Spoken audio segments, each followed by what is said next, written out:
My grandmother pulled my 8-year-old daughter aside at her own birthday party and told her to forget that her mother ever gave her anything. Those were almost her exact words. And she said them to a child who was holding the only thing left of the woman who raised her before I came into the picture.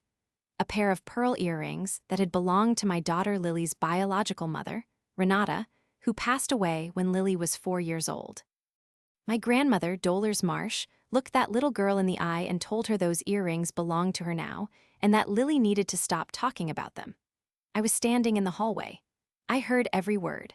I smiled when Dolores came back into the room, because I had learned a long time ago that Dolores Marsh responds to confrontation the way a cornered cat responds to a broom, loud, fast, and completely irrational. So I smiled. I walked my daughter to her room.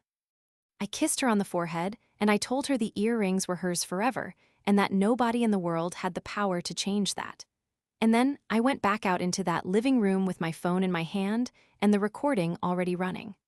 What Dolores said next, about the trust account my late husband Renata had set up for Lily before she died, that is the part that made the lawyer call within hours. But I am getting ahead of myself. Because to understand what happened in that living room on the afternoon of Lily's 8th birthday, you have to understand how we got here. And that story starts long before the party. Let me take you back about 3 years, to the beginning of what I can only describe as the longest chess match of my life, one I had been quietly winning while everyone around me assumed I was still learning the rules. My name is Nora Scott. I married Daniel Marsh 4 years ago, when Lily was just turning 4 and had recently lost her biological mother, Renata Marsh, to a sudden cardiac event that nobody saw coming. Daniel and I had been together for 2 years before we married, and when we did, I became Lily's stepmother, her legal guardian alongside Daniel, though I was not her biological parent, and I want to be clear about that from the start. Renata's family and Daniel's family had overlapping social circles, which meant that Dolores Marsh, Daniel's mother, my mother-in-law, had known Renata personally, had loved Renata by her own account. And from the first week I moved into Daniel's house, I understood something important. In Dolores Marsh's version of the world, I was the understudy who had taken the lead role and didn't deserve the costume. Daniel's family was not what anyone would call old money, but they carried themselves with the particular confidence of people who had been comfortable for long enough that they'd forgotten what discomfort felt like. Dolores had spent 30 years running the social calendar of their suburb outside of Columbus, Ohio. She organized the church fundraisers, she chaired the neighborhood association, she sat on the board of a local private school, not because she had any particular educational expertise, but because she had enough presence and enough history in that community that people simply assumed she belonged there. Her husband, Roland Marsh, was a retired civil engineer who had built a quiet, decent career and then stepped back to let Dolores fill whatever space she wanted. He was a good man. Genuinely kind in the way that people are kind when they have never been forced to be anything else. He went along with Dolores not because he was weak, exactly, but because it was easier, and because he had convinced himself a long time ago that her certainty was a kind of strength. Daniel's sister, Brianna Marsh Colton, was 2 years older than Daniel and had always been Dolores' favorite in the way that firstborn daughters sometimes are, conspicuously favored, slightly spoiled, and desperately loyal to the person doing the favoring. Brianna worked as an event coordinator for a hotel group in Columbus and had a husband named Greg who was pleasant and largely decorative in every family gathering I ever attended. I do not dislike Brianna. I want to say that clearly. She had been shaped by a woman who rewarded agreement and punished independence, and she had adapted accordingly. That is not entirely her fault.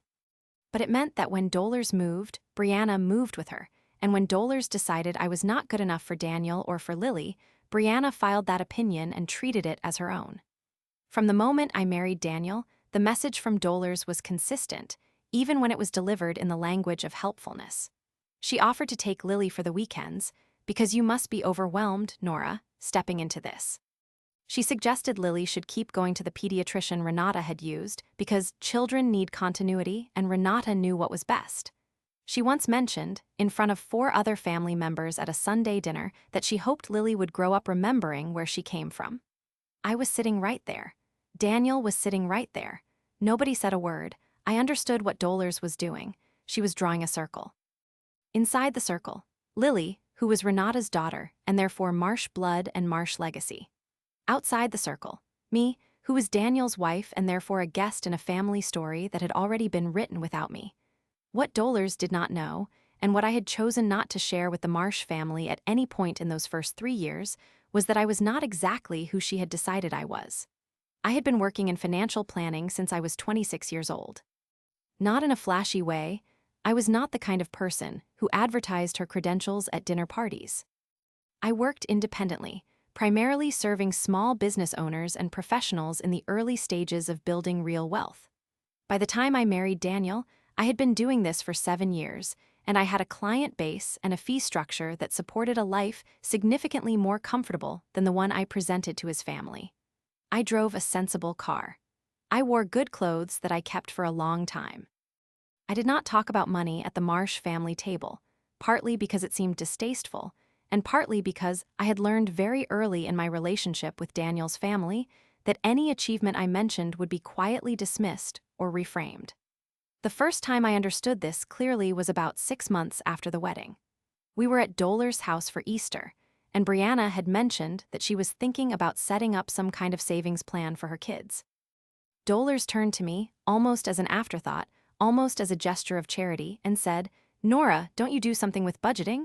Maybe you could give Brianna some ideas." Budgeting. I had just finished helping a client restructure a real estate portfolio worth approximately $2.4 million. But I smiled and I told Brianna I was happy to talk through some options anytime she wanted. I did not correct Dollars. I went home that evening and I added a note to a file I had started keeping, a personal record of moments and statements that I thought might matter later. Not obsessively. Just carefully, because I had grown up with a mother who taught me that documentation is the closest thing to armor that a woman without family money can build for herself. The second incident that mattered happened about 14 months into the marriage, when Lily started having some difficulty at school. Nothing alarming, she was adjusting. She was processing grief in the way that young children do, which is quietly and in fragments. Her teacher recommended we look into a play therapy program that a local child psychologist ran, specifically designed for children working through early loss. It was a 12-week program, well-regarded and not inexpensive. Daniel and I discussed it and agreed it was exactly what Lily needed. I made the appointment. I researched the practitioner. I drove Lily to every single session for 12 weeks. Dollars found out about it. I don't know how exactly, though I suspect Brianna mentioned it in passing, and she called me the following Sunday to let me know that she was a little concerned that we were pathologizing Lily's grief. Her words. She said that in her experience, children recovered best when they were surrounded by family who loved them, not when they were sent to talk to strangers. She said this with such gentle certainty that I understood she believed every word of it completely. I told her we appreciated her concern. Then I hung up the phone and called Dr. Amara Osai, the child psychologist, to confirm our next appointment. Because Lily was thriving in that program, her sleep had improved, she was drawing again, and she had started talking about her biological mother in the tender, open way that only healthy grieving allows. Dollars' opinion about the appropriate method of childhood bereavement was not a factor I was interested in weighing. If you have ever been counted out by someone who should have known better, someone who had every opportunity to see you clearly and chose instead to see what was convenient, you know exactly what that quiet clarity feels like. It is not anger, not exactly. It is more like focus, a narrowing of what matters and what doesn't. The third incident was small, but it landed in a specific way. About 2 years into the marriage, Daniel and I were discussing estate planning. Nothing dramatic, just the kind of responsible conversation that 2 adults with a child and a household should be having. We had recently sat down with an estate attorney named Howard Bellamy, whose office was in Dublin, Ohio, and who had been recommended to us by a colleague of mine. During one of those initial conversations, Howard mentioned that Lily's biological mother, Renata, had established a modest trust before she passed, something Daniel had been vaguely aware of but hadn't fully tracked. The trust had a named trustee who was not Daniel and was not Dollars, but was in fact Renata's own younger sister, a woman named Cecilia Vargas who lived in Phoenix. The trust was structured to release funds in increments for Lily's education and medical needs, with full distribution at age 25. I found out about this trust the same way I found out about most things in the Marsh family, obliquely, in pieces, and slightly later than I should have. Howard mentioned it in passing during our third consultation, in late autumn of the year before Lily turned 8. He said the trust existed, it was properly administered, and that Cecilia Vargas had been filing the required annual accountings with the appropriate state authority. I made a mental note. I asked Howard a few specific questions about the trust's structure and whether there were any provisions related to the personal property that Renata might have designated for Lily. Howard told me that the trust did not enumerate specific items of jewelry or personal effects. Those would typically have been handled through a separate personal property memorandum or through the general bequest clauses of the will. He suggested I reach out to Cecilia Vargas if I wanted a fuller picture, since she was the trustee of record. I called Cecilia Vargas in December of that year. We had spoken perhaps twice before, at Daniel's and my wedding, and once at a family gathering when Cecilia had come through Columbus. She was warm and careful on the phone, the way a person is when they are not sure what the call is about. I told her I was calling because I wanted to make sure I understood the full scope of what Renata had set up for Lily, and because I wanted Cecilia to know that whatever Renata had designated for Lily was safe in our home. Cecilia thanked me. Then she told me something that I wrote down immediately after we hung up. She said that in the months before Renata passed, Renata had specifically noted in a letter to Cecilia that she wanted Lily to have 3 things when she was old enough to understand them: a set of pearl earrings that had belonged to Renata's own mother, a photograph album that Cecilia was holding, and a handwritten letter that Cecilia had been keeping sealed.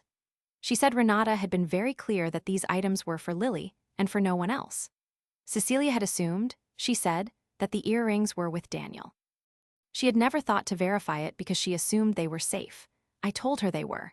I had seen those earrings in Lily's dresser drawer. Daniel had given them to her on what would have been Renata's 38th birthday, about a year after Renata passed. Lily was 5 then and didn't fully understand what they meant. By 8, she did. I thanked Cecilia. We made a plan to connect again in the spring to talk about the photograph album and the letter, which Cecilia felt Lily was almost ready for. I did not tell Daniel about that call immediately. Not because I was hiding anything from him. Daniel was a good husband, a genuinely loving father, and he was on my side in every way that mattered. But I had learned, in 4 years of navigating the Marsh family atmosphere, that information shared too early had a way of traveling. Daniel mentioned things to his mother. Not maliciously, he was close to her, she was his mother, and he trusted her in the reflexive way that people trust the people who raised them. I needed to know more before I decided what to share and with whom, so I filed that information in the same careful place I filed everything else, and I kept watching. In the early months of the year before Lily turned 8, I did something I had been considering for a while. I had a follow-up meeting with Howard Bellamy, and I asked him, specifically and directly, what legal protections existed for Lily's personal property, the earrings, specifically, and any other items that had been identified in Renata's letter to Cecilia. Howard was very clear. The items had been identified in writing by the original owner with the stated intention that they were for Lily.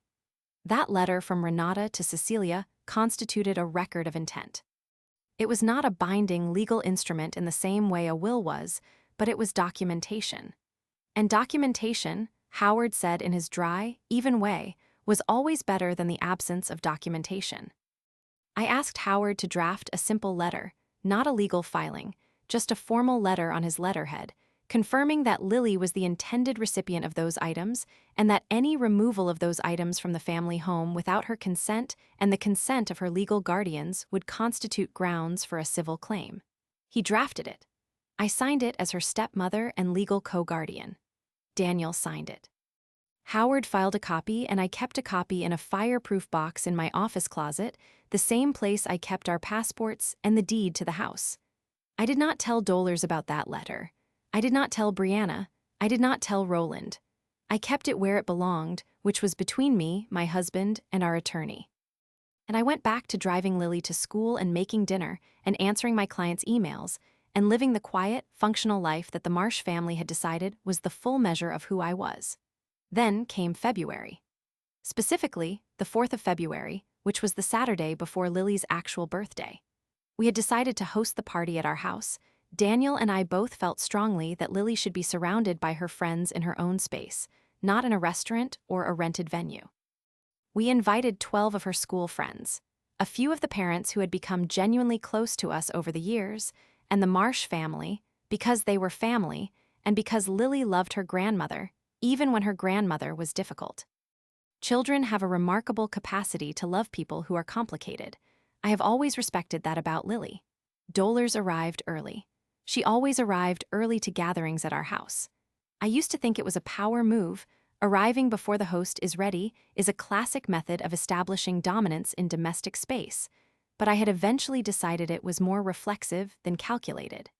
Dolores simply could not tolerate the feeling of arriving after things had already begun. She needed to be part of the setup. She needed to belong to the origin of whatever was happening. She came in with a gift bag and a cake she had made herself, lemon with white frosting, which was Dolores' favorite and not, as far as I had ever observed, Lily's. Lily preferred chocolate. I had a chocolate cake already in the kitchen. I thanked Dolores for the lemon cake and put it on the counter and said nothing else about it. Brianna arrived 40 minutes later with Greg and their 2 children. Roland came with Dolores. Daniel's college friend and his wife, a couple named Theo and Jin Nakamura, were there because Theo was one of Daniel's closest friends and his daughter was in Lily's class. Mrs. Acaffer from next door came because she and Lily had an ongoing project involving the small garden bed at the property line, and Lily had specifically asked if she could be invited. It was a good party. It felt like what a birthday party should feel like, a little chaotic, genuinely warm, with children running in and out of the backyard and adults drinking coffee and talking about nothing consequential. I was in the kitchen refreshing the food tray when I heard it. The hallway off the living room leads back toward Lily's bedroom, and the acoustics in our house are better than most people realize.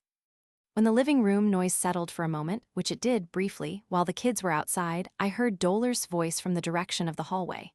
Low, specific, not shouted but not quiet either, the way people talk when they think they're private but haven't actually checked. I set down what I was holding. I moved to the kitchen doorway. Lily was saying something I couldn't fully make out, and then I heard Dolores, and I heard the words clearly. Forget your mother ever gave you these. They are mine now. There was a pause, and then Lily's voice, small and confused, but Grammy, Daddy gave them to me. They were Mom Renata's.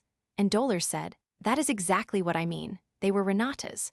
Renata was my son's wife before you, and these belong with the family. You will understand when you are older. I stood in that kitchen doorway for approximately 4 seconds. I breathed in through my nose. I thought about Howard Bellamy's letter in my fireproof box. I thought about Cecilia Vargas's voice on the phone telling me that Renata had been very clear. I thought about my daughter, and she was my daughter. Whatever the bloodline said, she was my daughter, standing in that hallway holding the only physical thing she had left of the woman whose face she sometimes touched in photographs with the tips of her fingers. I put a smile on my face. Not a real one. A functional one. The kind you wear when you have decided on a course of action and you need 30 more seconds to execute the first step. I walked into the living room and caught Daniel's eye across the room. He was mid-conversation with Theo. I gave him nothing, no signal, no expression, just a look that meant I need to handle something, keep people busy. We had been married long enough that he understood it. He turned back to Theo without missing a beat. I walked down the hallway. Dolores was straightening her blouse, coming back toward the living room. Lily was standing just outside her bedroom door, the pearl earrings in her closed fist, her expression the particular kind of confused that 8-year-olds get when an adult has said something that doesn't make sense but that felt important. I touched Lily's shoulder gently. I looked at Dolores and smiled, that same functional smile, and said, Lily, sweetheart, come let me help you find a safe place for those. We don't want anything getting lost during the party. Dolores watched me. Her hand moved to the collar of her blouse. That was her tell. I had noticed it over 4 years of family gatherings, the hand to the collar when she felt uncertain but didn't want to show it. She smiled back at me. Of course, she said. Smart thinking, Nora. I walked Lily to her room. I closed the door behind us. I put the earrings in the small wooden box on Lily's dresser, the one with her name painted on it that I had made for her second Christmas with us, and I locked the tiny latch. I handed Lily the tiny key on its ribbon and I said, These are yours. This key is yours. Put it somewhere only you know. She nodded. She was looking at me the way she looked at me when she was trying to figure out if something was wrong. "Is Grammy going to take them?" she asked. "No," I said, simply, no hesitation. "She is not." I kissed her forehead. I told her to go back to her friends. And then I stood in her room for a moment alone, and I took out my phone and I pressed record. I walked back to the party. I set my phone on the sideboard near the hallway entrance, screen down, voice memos still running. I refreshed the food tray. I poured myself a glass of water, and I listened. Dolers was talking to Brianna near the window, just low enough that she might have thought the ambient noise of the party would cover them. It did not. Not entirely. And what it did not cover, my phone's microphone was picking up with the kind of clarity that comes from the sideboard being approximately 4 feet from where they were standing. What Dolers said next, specifically about the trust account, specifically about the conversation she had apparently already had with someone whose name I did not catch, that is what made the lawyer call within hours. But we will get there. I need to tell you first about what I had been building for the past 14 months, quietly and without announcement, and why it mattered so much that Dolers had absolutely no idea it existed. When I had my second meeting with Howard Bellamy in early spring of the year before Lily's birthday, it was not just about the letter protecting the earrings. I had been thinking carefully, since my call with Cecilia Vargas, about what it would mean for Lily's future if the Marsh family dynamics continued on their current trajectory. I was not catastrophizing. I was planning. There is a difference, and it is a difference I had built my entire professional life around understanding. What I had done over the course of those 14 months was this. I had taken the education savings account I had opened for Lily in the first year of our marriage, a 529 plan that I had been funding consistently, and that had grown, by the February of Lily's 8th birthday, to just over $65,000, and I had restructured it. Not dramatically. I simply ensured that the account documentation was airtight, that my designation as co-guardian was properly reflected in every relevant record, and that the account had a secondary trustee named in writing who was not a member of the Marsh family. The secondary trustee I named was Cecilia Vargas. I spoke with Cecilia about it. She agreed immediately. I also had Howard prepare what he called a personal property declaration, a document that listed every item in our home that had originated with Renata Marsh and was designated for Lily, including the pearl earrings, including a bracelet that had been in a drawer in Daniel's office that I had moved to the locked wooden box in Lily's room after our conversation with Howard. That document was dated, witnessed, notarized, and filed. Daniel had signed it. I had signed it. Howard had a copy. I had a copy. Cecilia had a copy. What the Marsh family did not know, what Dolers specifically did not know, was that the trust Renata had established for Lily had been the subject of some informal inquiry that had reached Cecilia's attention. Cecilia had mentioned it to me in a follow-up call in December, about 6 weeks before the birthday party. She said she had received a phone call from someone identifying themselves as a member of the Marsh family, asking questions about the trust's administration and whether there were provisions for the personal distribution of certain assets to family members other than Lily.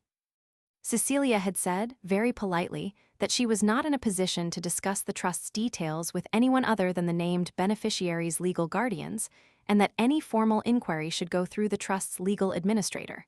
She had noted the call in the trust's administrative log. She had told me about it. I had told Howard. Howard had made his own note. I did not confront Dolers about that phone call. I folded it into my file and I waited, because I had learned something important in 7 years of financial planning. The people who move too soon almost always lose. The people who wait until they have everything they need, documentation, witness, momentum, almost always win. There was a moment, about 3 weeks before the birthday party, when I came very close to saying something. Dolers had called me on a Tuesday evening, ostensibly to discuss the party logistics, and in the middle of that conversation, she had mentioned, casually, in the way that people mention things they want to seem casual about, that she had been speaking with someone at the private school where she sat on the board, and that she thought Lily might benefit from a different academic support structure, something the school offered for students who were identified as needing additional help. I asked her calmly what kind of additional help she was referring to. She said she just thought Lily might need a little more support given everything she'd been through, and that there were programs the school could offer that would give her extra time on tests and a modified curriculum. I set my glass of water down on the counter very carefully. "Dollars," I said, "Lily's teacher has not raised any academic concerns. Her last parent-teacher conference was entirely positive. Where is this coming from?" A brief pause. "I just want what's best for her. We all do." "What specifically did the school say about Lily?" Another pause. "I just spoke to someone informally. I thought it was worth mentioning." "I appreciate you sharing it. Daniel and I will continue working with Lily's actual teacher and her current support team, but thank you." And I ended the call. Then I called Daniel. I told him exactly what his mother had said, and I watched his face go through the particular progression it went through when he knew his mother had done something wrong but was still searching for the version of events that made it more benign. He settled on, "She meant well but overstepped." "She always means well," I said, "and she always oversteps. I need you to call the school yourself tomorrow and ask whether anyone has spoken to them about Lily on behalf of our family. Because if Dollars contacted them without our knowledge, that is something we need to know." He made the call. The school's assistant principal confirmed that someone identifying as a family member had spoken with one of the support coordinators and asked about the process for having a student reassigned to the modified curriculum track. The school had not acted on it. They had a procedure, which required a formal request from a parent or legal guardian and documentation from the child's current teacher or a licensed educational specialist. But the conversation had happened. Daniel was quiet after he told me this. He looked the way he always looked when something his mother did became impossible to reframe. He opened his mouth slightly, then closed it, then looked somewhere to the left of me. It was his version of processing. "I'll talk to her," he said. "I know you will," I said. "But Daniel, I need you to hear me when I say that this is a pattern. This is not isolated. She has been trying to move pieces around us for a long time, and I have been patient because I did not want to put you in the middle. But she tried to reroute Lily's education without telling us. That is not something I can file under 'she means well' anymore." He talked to Dollars. I do not know exactly what was said. Daniel told me she had apologized, said she was just trying to help, said she hadn't meant to cause problems. He believed her. Or he believed her enough to move forward without pressing further. I understood his reasons. I did not share his resolution. I called Howard Bellamy the next morning. I told him what had happened with the school. He was quiet for a moment, the way Howard was quiet when he was adding something to a column in his head. "I'd like you to put that in writing to me," he said. "Date it. Include the name of the staff member at the school who confirmed the contact. I want it in the file." I wrote it out and emailed it to him that afternoon. He confirmed receipt. That was 3 weeks before the birthday party. 3 weeks before Dollars stood in my daughter's hallway and told an 8-year-old to forget her dead mother's jewelry. 3 weeks before I pressed record on my phone and set it on the sideboard and let Dollars Marsh explain, in her own words, exactly what she thought she was entitled to. Everything I had built, the documents, the consultations, the careful records, the named trustee, the $65,000 in an account she didn't know existed, all of it was sitting quietly in the background of that birthday party like a loaded question waiting for the moment someone decided to answer it the wrong way. Dollars chose that moment herself. I had not engineered it. I had simply been ready for it. The timing, as I would tell Howard later, could not have been worse for Dollars. Or maybe, depending on how you looked at it, it was exactly perfect. The party wound down the way children's birthday parties always do, gradually, then all at once. Theo and Jin Nakamura left first, around 4:30 in the afternoon, their daughter half asleep against Theo's shoulder, with a balloon ribbon still looped around her wrist. Mrs. Ackhafer from next door lingered just long enough to help Lily unwrap the last few gifts and to admire the chocolate cake, which Lily had requested in writing, actual writing, a note left on the kitchen counter 3 weeks before in her careful second-grade block letters. The note said "chocolate please" with a drawing of a cake underneath. It was still on the refrigerator. I had not taken it down. By 5 o'clock it was just family. Daniel was cleaning up the backyard with Roland, who had taken it upon himself to fold the paper tablecloth with the kind of deliberate precision that retired engineers apply to tasks that don't actually require it. Brianna was in the kitchen rinsing plates, Greg sitting at the kitchen island doing nothing useful but doing it companionably, which was Greg's primary domestic contribution. Lily was in the living room with her new gifts, arranging things in a system only she understood. Dollars was on the couch. I was standing near the sideboard where my phone was still recording. Dollars had been quieter since the hallway incident. Not remorseful, I knew what remorse looked like in that family, and this wasn't it. She was quiet in the way someone is quiet when they are recalibrating. Her hand had gone to her collar twice since she came back into the living room, and she had accepted the cup of tea I brought her with a smile that did not reach her eyes. Brianna came out of the kitchen and sat down near Dollars. She glanced at me once, then looked at her mother. Something passed between them, not a word, just a look, the kind that two people share when they've already had the conversation that the look refers to. Dollars cleared her throat lightly. "This was lovely, Nora," she said. "You did a wonderful job." Lily planned most of it herself, I told her. She knew exactly what she wanted. A small pause. Dollars turned slightly toward Brianna. Then, quietly, not a whisper, but measured, the kind of volume that assumes a specific radius of privacy, she said, "I was just thinking about what Renata's mother always used to say. That certain things should stay in the family. The real family." Brianna's expression shifted.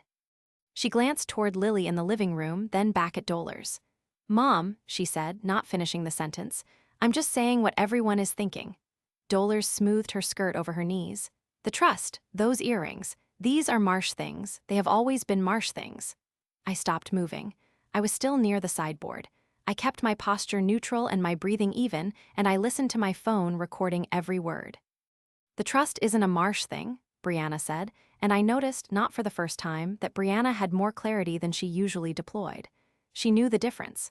She just rarely acted on it. "Cecilia Vargas has no business administering anything connected to this family." Dollars' voice had taken on the flat certainty she used when she had already decided something was true. "I spoke with someone. There may be grounds to challenge the trustee designation." Renata wasn't in full health when the documents were drawn up. That can be relevant. The air in that room changed for me in a specific way. Not dramatic, not cinematic. It was more like the feeling you get when you are driving and you see something in the road far enough ahead that you have time to brake cleanly, and you do, and the danger passes without incident, and your hands are completely steady on the wheel. I reached over and I picked up my phone. I pressed stop on the recording. I saved it. I sent it to Howard Bellamy's email with a single line, "Please listen to the last 4 minutes." Then I walked into the kitchen and I called Howard directly. He picked up on the third ring, which was remarkable for a Saturday at 5 in the afternoon, and I later thought that was either fate or very good billing rates. "Howard," I said, quietly, with the kitchen door mostly closed behind me. "She just said she's looking into challenging the trustee designation on Lily's trust, on grounds of Renata's health at signing. And she said this at Lily's birthday party after telling Lily the pearl earrings belong to her now." Howard was quiet for 2 full seconds. Then, "I'm going to need you to come in Monday morning. First thing, I'm going to make some calls tonight." "What calls?" "To Cecilia Vargas's attorney of record, and to the court that has jurisdiction over the trust. I want to get ahead of any filing before the week starts." A brief pause. "Nora, are the earrings physically secure right now?" "Locked in Lily's room. Lily has the key." "Good, don't let them leave the house. I'll call you tonight if anything moves, otherwise Monday at 8:30. I thanked him and ended the call. I stood in my kitchen for a moment looking at the birthday cake on the counter, Lily's chocolate cake, half eaten, 8 candles in a row, and I thought about Renata, who had never met me and whose daughter I loved without reservation or asterisk, and I thought about what kind of person stands in a child's hallway on her birthday and tells her to forget. Then I went back into the living room and sat down across from Dollars Marsh, and I smiled at her, and I said, "Can I get you more tea?" She said yes. I got her more tea, because I had learned everything I needed from that recording, and I was not going to tip my hand on a Saturday evening in my own living room when I had an 8:30 appointment on Monday morning and a lawyer who was already making calls. Howard called me that night at 8:15. He had spoken with the attorney who held the trust documents on Renata's behalf. A quiet, thorough man named Gerald Obie who practiced estate law in Columbus and had, it turned out, anticipated this exact category of problem. Gerald had drafted the trust documents himself 3 months before Renata passed, and he had taken meticulous care to document Renata's cognitive clarity at the time of signing, 2 witnesses, a notarized medical clearance from her physician confirming she was of sound mind and full legal capacity, and a video recording of the signing appointment that Gerald had kept in secure storage. Howard told me this in the tone he reserved for good news delivered carefully. Any challenge on grounds of mental incapacity at signing will be dismissed before it reaches a courtroom, he said. Gerald's documentation is watertight, but what concerns me is that someone is already exploring this avenue. That suggests intent. And intent, combined with what you recorded today, is something I want addressed formally and quickly. What does formally and quickly look like? I asked. A cease and desist letter to Dollars Marsh, drafted by my office and Gerald's jointly, specifying that any attempt to challenge the trust, any attempt to remove or claim personal property designated for Lily, and any attempt to interfere with Lily's educational or medical arrangements through unauthorized contact with institutions, constitutes actionable interference with a minor child's legal interests and will result in an immediate civil filing. He paused. I also want to discuss a formal documentation of the unauthorized contact with the school. That, combined with the recorded statement about the earrings, gives us a pattern. Is this a police matter? I asked, because I needed to know. The earring situation, Dollars taking the earrings, would potentially constitute theft of property belonging to a child in the care of her legal guardians. But the earrings are still in the house, and Dollars making a verbal claim is not the same as taking them. If they leave the house without your consent, that changes. Right now, the most powerful tool is the civil path. Fast, documented, and it puts the entire family on notice without a criminal filing that Daniel would find very difficult. I thought about Daniel, about the way he looked when his mother became impossible to reframe. Will Daniel need to sign the cease and desist? He's Lily's co-guardian. Yes. I said I would talk to him tonight. Howard said he'd have the draft ready by Monday morning. I found Daniel in the garage finishing the last of the cleanup. I told him everything. The hallway, the recording, the phone call with Howard, the draft letter coming Monday. I told him in a level voice with my arms at my sides and my eyes on his face, and I watched him go through the progression, the slight opening of his mouth, the look to the left, the closing of the mouth, and then I watched him do something I had not quite seen him do before. He stopped searching for the more benign version. He just stopped. She said that, he said. Those words to Lily in the hallway at her birthday party. He put down what he was holding. Send me the recording. I sent it to him right there. He listened to it standing in the garage, and when it ended, he stood very still for a moment with his phone in his hand and his other hand pressed flat against the garage shelf beside him. Then he looked at me and said, "I'll sign whatever Howard needs." That was Sunday. The letter went out on Monday. Howard had it signed, formatted, and sent via certified mail and email to Dollars and Roland Marsh's address by 11 in the morning. The letter arrived to Dollars on a Tuesday. She called Daniel at 12:43 in the afternoon, which I know because Daniel showed me the call log. He did not answer. She called twice more. Then she called Brianna, and I know this because Brianna called me at 2:15, and when I answered she said, "Nora, I think we need to talk," in the voice she used when she was trying to be the reasonable one and wasn't sure she deserved the title. "I think so too," I told her. "I'm available Thursday evening, our house. Daniel will be there." A pause. "Mom wants to talk to you directly." "Brianna, Thursday evening. If your mother wants to be there, she's welcome. Howard Bellamy will be joining us by phone." She was quiet for a moment. "This is really happening? Your mother told my 8-year-old daughter to forget her dead mother at that child's birthday party. And then she said, in my home, within range of a recording device, that she was exploring legal grounds to challenge the trust Renata set up for Lily. So yes, this is really happening. If you are still with me, stay, because what I did in the next 48 hours is the reason I am telling you this story."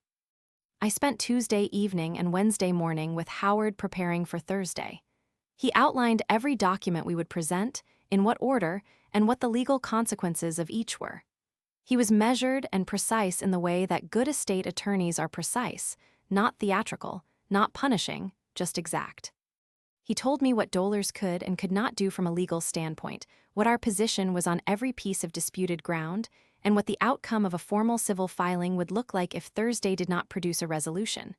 I also called Cecilia Vargas on Wednesday morning. She was quiet when I told her what had happened. Then she said, "Nora, I have the letter, the handwritten letter from Renata, and the photograph album. I think it's time Lily had them." I agreed. We made arrangements for Cecilia to come to Columbus the following weekend, after Thursday was behind us. I wanted Lily to have those things in peace, not in the middle of a legal storm. Thursday evening arrived the way important evenings do, with ordinary things happening around them. Daniel made dinner. Lily did her homework at the kitchen table and asked him twice about fractions, and he helped her both times with the patience that was one of the reasons I had fallen in love with him. At 7 o'clock, Lily went to her room to read, and Daniel and I sat down in the living room and waited. Dolers and Roland arrived at 7:15. Brianna came separately, without Greg. She came alone, which I thought was significant. She had made a choice about whose territory she was walking into, and she had not brought reinforcements. Roland sat in the armchair nearest the door. He had the look of a man who knew the general shape of what was about to happen and had decided his role was to witness it without flinching. He was the one person in that room I genuinely felt for that night, because Roland was a decent man who had spent 30 years attached to a woman who was not always decent, and that evening he could see the cost of it very clearly. Brianna sat on the small couch near the window.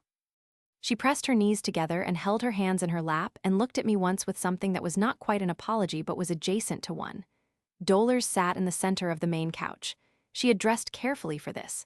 A blouse I hadn't seen before pressed, her hair done, the kind of preparation that signals, I am taking this seriously and I am also taking myself seriously.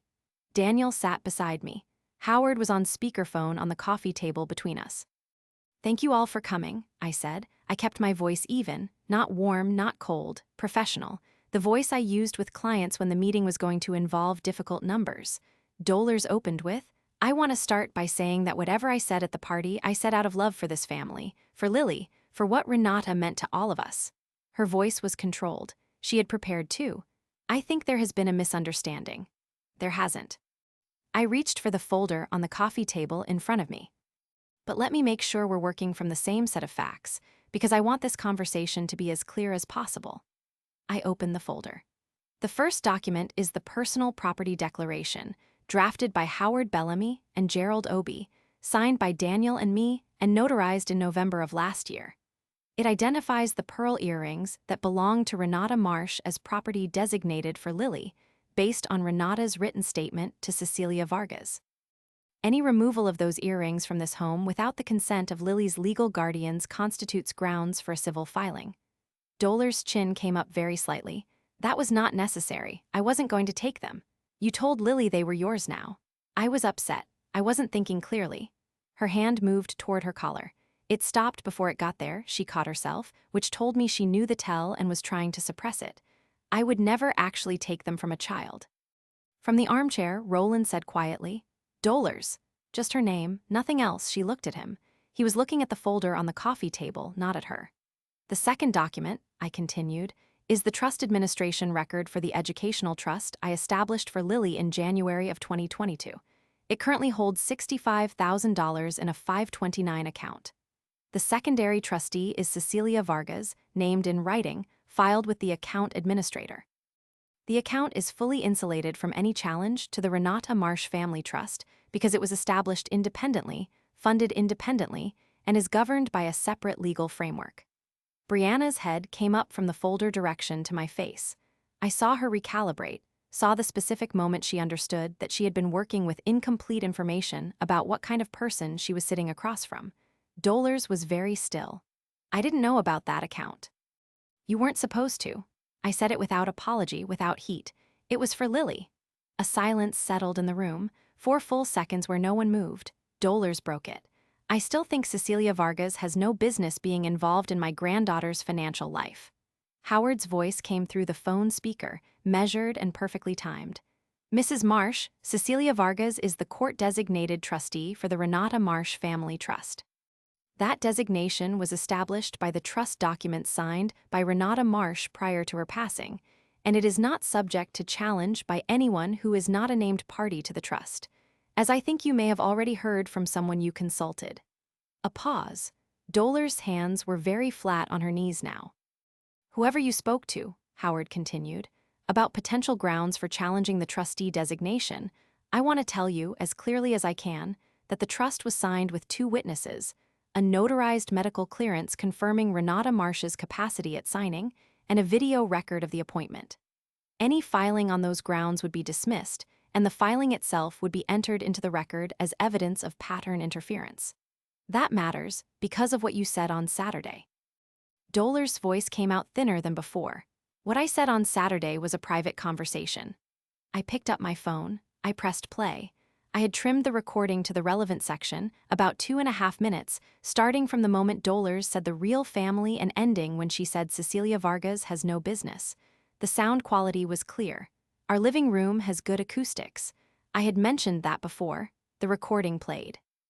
Dolars' own voice filled the room, even, measured, certain, utterly damning. Brianna's eyes dropped to the coffee table. Roland made a single sound, low in the back of his throat, not a word, just the sound a person makes when something they suspected becomes confirmed. When it finished, Dolars' face had done something I hadn't seen it do in 4 years. The certainty had gone out of it. Not replaced by anything dramatic, she didn't crumble, she didn't cry. She went very, very still, in the way that a large piece of furniture is still. Something load-bearing had shifted in the architecture of her confidence, and she knew it. That was a private conversation, she said again. Her voice had lost the control it had arrived with. It was almost flat. It was in my home, I said, at my daughter's birthday party, after you told my daughter to forget her mother. I kept my voice even. Dolars, I need you to understand something, not as a threat, as a fact. I have a cease and desist letter from Howard and Gerald Obie's offices that you received on Tuesday. I have a recording of the Saturday conversation. I have documentation of the unauthorized contact with Lily's school, the conversation you had with the support coordinator about having Lily move to a modified curriculum track without our knowledge or consent. All of it is in a file. All of it is dated. All of it is available for civil filing. From across the room, Brianna spoke for the first time in 20 minutes. Her voice was careful. Mom, did you actually call the school? Dolars looked at her daughter. A microsecond of something, not guilt exactly, but the recognition that she had been caught in a specific geography. I was trying to help. You called the school without telling us, Daniel said. He had been quiet for so long that when he spoke, it landed differently. Not loud, just solid. And then you told Lily, at her own birthday party, that her mother's earrings belonged to you. And then you talked about challenging Renata's trust. He was looking at his mother the way he looked when he had stopped searching. Which one of those was helping? Mom, walk me through it. Dolars pressed her lips together. Her hand finally did go to her collar. She held it there. I wanted, she stopped, started again. I have always wanted what was best for Lily. What's best for Lily, I said, is that the people who love her respect what her biological mother left her. Respect the legal structures Renata put in place. Respect the decisions Daniel and I make as her guardians. And stop telling her, in words or actions, that some parts of her story are more legitimate than others. The room went through something I can only describe as a collective exhale. Brianna unclasped her hands and put them palm down on her knees. Roland had been looking at the window for the last several minutes, and he didn't look away from it now, but something in his posture shifted, a loosening in the shoulders, like a man who has been holding a position for a long time and has finally been given permission to stand down. Howard spoke again. Mrs. Marsh, I would like to tell you what I would like to see happen, and then I would like you to have whatever time you need to decide. His voice was the voice of a man who had been in many rooms like this one, and had learned that the most powerful thing he could do in most of them was to be very calm.